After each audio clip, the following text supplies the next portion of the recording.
Alright, Haunted Hoochie. I don't know what to say about something that was so close to perfection. I think that might be a little overkill, but... Maybe a little.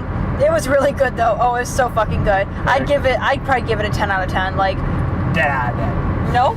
What? You say no? I said 10 out of 10. 10 out of 10? I'd give it a 10 out of 10.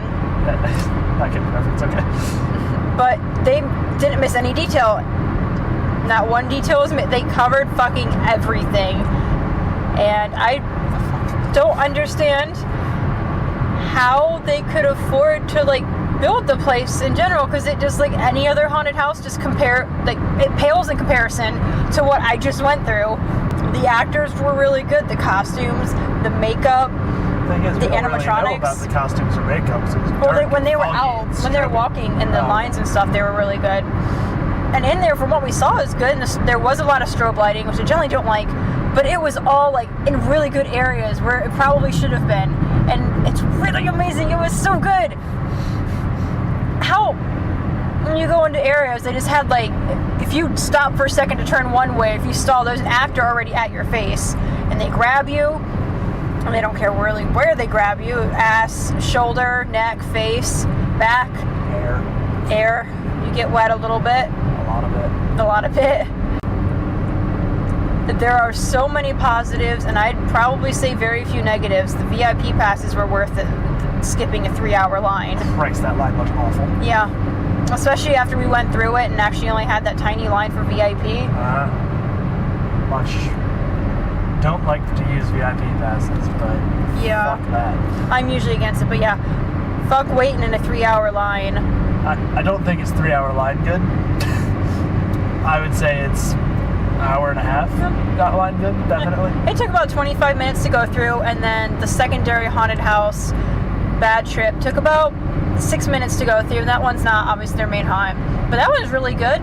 It was the only 3D clown type thing that I've ever been to that's actually been good, and it was very well done. I was impressed by it, and I kind of feel like in both places it was like being shoved into a Rob Zombie movie while being on acid. There was so much sensory overload. There was so much going on. I've never seen a haunted house done up as much as they did up the Haunted Hoochie. You could look anywhere and there was something amazing going on. I say amazing, but I mean horrific. And they take every opportunity to make sure that they are really touching you and other people and trying to make people just really squirm.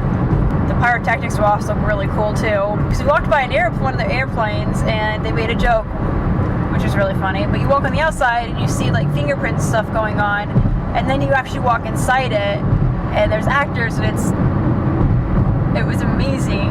And then walking in the bayou area, you walk up an incline. A treehouse? Yeah. Okay, and it was really hard to walk on. It was wobbly as hell, and I loved every second of it. Whoa. Now, they didn't really use, like, separation tactics as much. They bunched you up with a bunch of people. Yeah, then started the heavy metal and started pushing chainsaws and nonsense in your face. Yeah. They do put you in with a lot of people. It isn't like small groups. And usually that's something I say is a downfall for a haunted house if they do that. They put you in a bunch of people. But I think it was better because you're in it with a lot of people. I think that made it would be a different experience. This is more like going in and experience it with a lot of people. It's meant for that. It's very theatrical setup. It was just kind of quiet in the beginning. You go in. The outside was done beautifully too with all the faces, but in the beginning you go in, everything's done up, and it's all pitch black in an area, and they're just shoving you all the way back into these other people, and then the lights come on, and there's a guy there, and he misfires like a gun or something. He eventually just puts it in his head and blows out his brains. It actually looks like he does it. And I like that they use that tactic where it's black. I don't know how the actors see, by the way. I have no fun. Because there were so many scenes where it's just like you're walking and there's a pitch black scene and the guy comes running up and it lights up and he's at your face and you jump, and I jumped. I hardly ever jump. But yeah, he was just right there at your face, and they have a whole scene to perform. It was very quick. Every scene only lasted maybe a couple seconds, but that's because it ended with them yelling at you, pushing you through the next door, and getting real physical with you. Yeah, walking through hallways of just people coming out of the ceilings, out of the walls, out of the floors, just people hanging upside down or just on the ceilings and just coming out of everything, and things you thought were just like stagnant objects. They were people. Yeah. They were just really good. They were really good at what they were doing. They were popping out of the walls and grabbing you, and there was no safe place there. Like, you just kind of had to assume the worst. Yep. You're just like, well, I'm fucked. I'm gonna get touched. There's no way around it.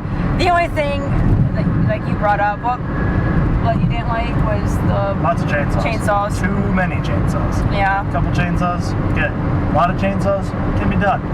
This was like 8,000 chainsaws. Too many chainsaws. Yeah, they were really into like running up and hitting people with their chainsaws, like running against the backs and legs and fronts and legs. Safe to say these are not real chainsaws. These are like vibrating plastic chainsaws or something. I don't know. It didn't hurt to get hit by them. No, it's just a buzzing plastic thing hitting them. Yep. But I had people grabbing my face, my neck, my pigtails, my back, and my hands. And my butt. And Peter got his butt grabbed. Twice. And slapped once. And he got slapped once. Good day. I guess I'm fortunate. I think everyone should just go to the Haunted Hoochie, spend the money on the VIP pass. It's worth the $45. It's $25 normal, but $45 is worth it. Escape the 3-hour wait. And there's cage dancers. And it says VIP over it too, or under it. They have cage dancers, and she was mighty attractive. She did good. Yeah, she did a really good job. Good girl. And they had a whole like setup with the actors before, like as they're opening it up. Some of them came out, and it's tossing shit to the crowd. It's a whole thing with the Haunted Hoochie. They really do it up. I've never seen such like work and enjoyment go into a place, because you know the people are liking what they do. It's craziness. It is crazy. It is sensory overload. Didn't stop. Like, there's a few parts where they stopped you because they were trying to build up like a big group to send through. Yep. But even then, like, shit was happening in your face, people grabbing at you, things dropping from the ceiling, music going on. Like, it wasn't stagnant. You never got a chance to be like, oh, I wonder what's in here. Oh, what's going on? It's kind of like, oh shit, gotta move. Yep. And I like that they just had heavy music playing most of the time. Yep. While you're in there. But something else. It was. Holy shit. Never seen that, and I'm kind of afraid now to go to other haunted houses, because I don't think anything is ever going to be able to compete with that. I understand why people come from like other states to go there. It is absolutely amazing. It may not be the longest haunted house, but because of what it is and because it's kind of crazy in your face all the time, I wouldn't want it to be longer than, the 25 minutes it is for to go through it. You might have a heart attack or something. I had some trouble towards the end there just walking. I mean, I was having fun and I was I was jumping and everything, but it gets hard to walk through. Ever since you have just being overloaded, it would be hard to carry on much longer than 25 minutes. But yeah. Do you have anything else? I don't know. Animatronics. They had a very good use of animatronics. And there was a lot of them. They were not really the main part of the room, but sometimes they took up the whole room. And they could hit you too. Yeah, sometimes they did, but not often. Not a concern amount. No, and it's not like they're going to pin you against the wall or anything. They might slap you around a little. Yeah, and I thought they were all, if you want to say tastefully done for a haunted house. I can't believe they had, some of them were so well done, like that giant face thing. I don't even know what the fuck it was. What giant face thing? The thing with the red eyes behind the cage. Oh yeah, whatever the fuck that was. It was like floating thing. It reminded me of the game Medieval from fucking PS1 era. And some of it reminded me of like Silent Hill. There was some Silent Hill weird shit in there. Like Elderwood's skull, which is kind of neat. Yeah. Anyway, I feel like that's what it's like to be on acid and stuck in a horror film, specifically Rob Zombie horror film. Do you have anything else to add that you liked, you disliked? I think the only dislike was really the chainsaws. Lots of chainsaws. And a little bit on the strobe lights, because that one room we walk through with